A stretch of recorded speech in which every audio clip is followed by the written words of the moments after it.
Welcome to InstantAtlas. My name is Dorothy, and I'm going to take you through how to upgrade your report from a previous version of the software to the latest version of the software. Okay, so the first thing that you're going to want to do is install the latest version of the software. I'm not going to take you through the installation itself, but I will show you where to find it. So in my InstantAtlas, which is this area here on our website, you simply click a login for it. If you need to register, be aware that you need a maintenance contract that's valid and in date with InstantAtlas. If you don't have one, you can contact our sales team. Otherwise, if you do have one, just log in and then you'll see the My InstantAtlas home. Depending on what your contract is, you'll see some of these areas available to you. In the maintenance area, you've got IA Desktop. You click to enter, and then you've got the installer here at the very top. And it tells you that this is desktop version 6.5.3. When you install the software, you end up with the publisher, which you can start to use. So in the publisher, you're going to want to select the template that matches the template of what you want to upgrade. Okay, so here's my report. This is a single map report, and if I go to About InstantAtlas in my report, and I can get that by right-clicking anywhere on my report, click About InstantAtlas, and it tells me that this is a 6.3 report, so it's quite out of date. There's a couple of issues going on in this report as well that might want to prompt my upgrading. There is a title bar issue here where it's missing the theme name. I can see that if I go into my data Explorer, I can see that theme 1, the name, is missing here. And I can also tell that I might want to change my background mapping. This is an out-of-date style of background mapping where, because it's a tile, you don't get as much information as you would with Google Maps or with ArcGIS Server Online or with our own WMS, a web mapping service. So if you want to take advantage of any of those, then you're probably going to need to upgrade and start doing your reports with that kind of background mapping. Okay, so let's address this. In the publisher, I'm choosing single map, and I've made sure this is the latest version of the software. Now you'll see here, if you upgrade to version 6.5.3, you'll see that the templates are called version 6.5.2, and that's correct. The versions are, the version number is 6.5.3, but the templates are out of sync by 1. Okay, so click Next and give it your base geography. So in this case, it was just postcode sectors. You can edit the properties so that you've got the name showing exactly as you want. Hit Next.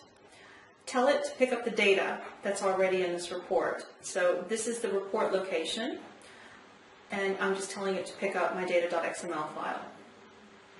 Click Next. If you have any contextual layers, go ahead and add them. So in this case, there were contextual layers. You can see them right here with districts.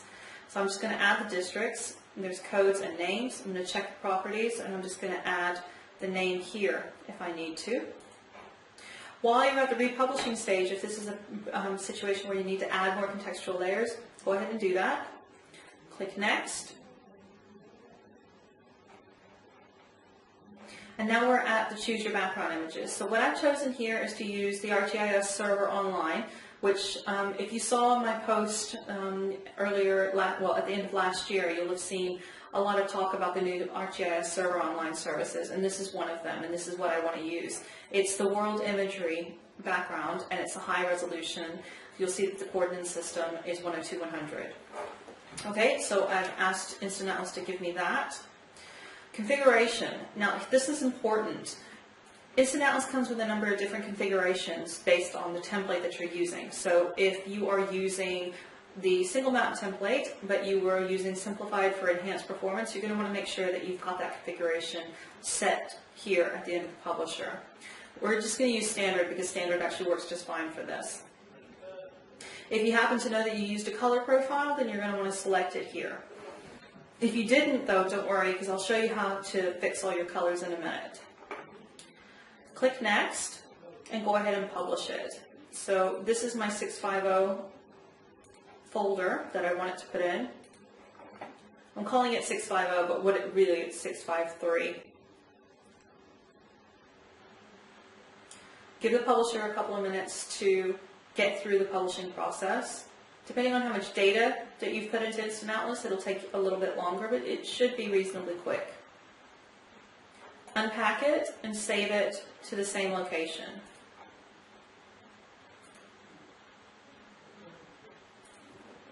Now, I'd like to call some attention here to this Save Project here.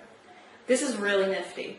If I save my project, it's going to save an XML file into the location of wherever it is that you want to put it. So I'm going to put it into my 650 single map because I want to save all the settings that I've just done.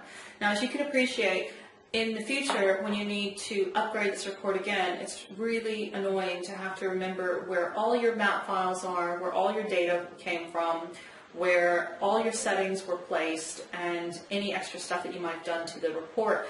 Basically, everything that you just clicked in the Publisher Wizard, you'd have to remember it in a year's time, or if you're a new person to the software and somebody's handed it over to you to update, then you don't have any information to go on unless somebody's left some notes for you. So this is your notes.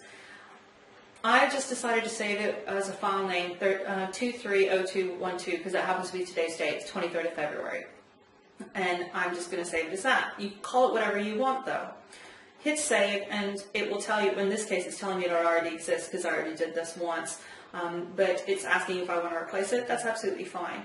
My point that I'm trying to make here is that you always want to use a project file. It's really nifty because if I exit InstantAtlas Report Publisher and load it up again, and give it a second to load, all I have to do now, if I want to recreate everything I've just done, is go to the File menu, open Project, and pick up that project file. So here it is, 230212 for the 23rd of February 2012. It's going to load the project, and now it's updating with the information that's in that project file. So when I click next, it's already loaded the right template, it's loaded the right base geography. If I selected the properties, it's already loaded this through. If I'd made sub-selections, it would have remembered them, etc., etc. So I hope that this has made it easier for you to update your reports in the future as well, not just right now. Okay, so let's put this away and let's have a look at the report we've just created. So this is the 650 single map, and this is what it looks like. So this is our ArcGIS server online background mapping. It's quite nice. It's similar to Google Maps, but if you don't want to use Google Maps, this is a really nice option to use instead. And it's exactly what we want. It just doesn't look exactly the way we want it. It's still the same data because remember we use the same data source. So all we want to do now is sort out the layout and the colors. So I'll show you how to do that. In my InstantAtlas, on the main page, you'll see something in here called the config file converter. So you want to click that, and you have two options. You can either just read through the information, or you can just do what I say. So let this load. This will only work for config files from version 6.0 onwards. So if you've got a version 5 report, it's not going to work this way. Hopefully most of you that are going to be watching this video, you've got version 6 or more. Okay, so it wants the old config, so you give it the old config here. So this is where we pick up our 630 config file. So here it is, select it. Now we need to get the new config. So we've just produced a brand new one using 652 templates in the version 653 of the software. So if I just grab that, because I've just created it, there's my config. Now it's loaded these, so it's going to compare them and it's going to upgrade the old one. So you hit the play button or the run button, and now it's going to tell you where do you want to put this. This is a brand new file now, so what do you want to do to it?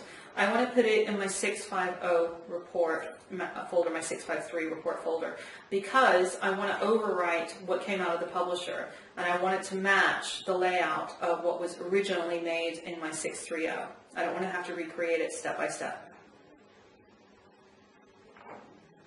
So now it's telling me the update's complete, so let's just have a look. This is 650, single map, well, 653. version with 652 templates. And let's just give it a minute to load itself up.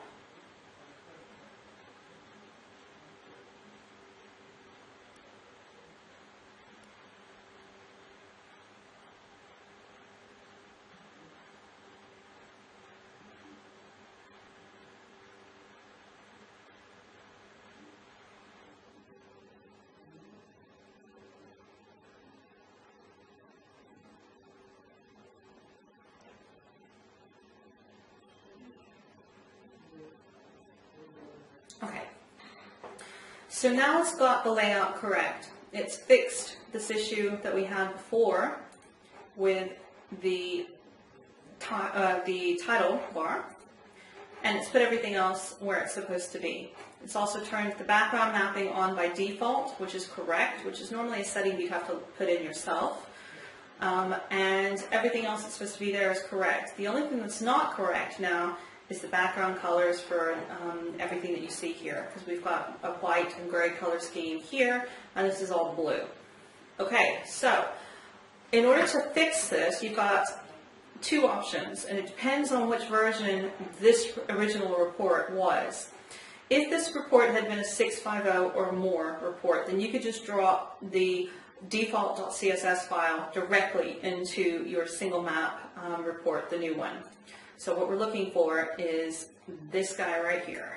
You would just take the default CSS file, there it is, and you would want to put it into this place here. So this is the 650 report. That's fine. If you want to do it that way, if you have a 650 report and onwards, you can do it that way. If you don't have a 650 report, and this one isn't, this is a 630 report, then you do not get to do it directly that way. What you need to do is send it to us in the support team, and we will fix it for you. Okay? So, hopefully most of you will be working with 650 already. If not, that's absolutely fine.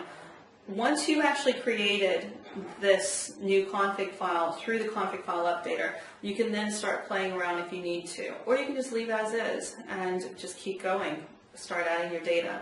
Don't forget to use your project files whenever you republish your report. And if you have any questions about updating your reports, get in touch. The fastest way is to leave a comment on WordPress on the blog for this particular post, and I will get back to you about it. I hope you guys have enjoyed this video, and I hope it answers a lot of your questions, and I'll talk to you later.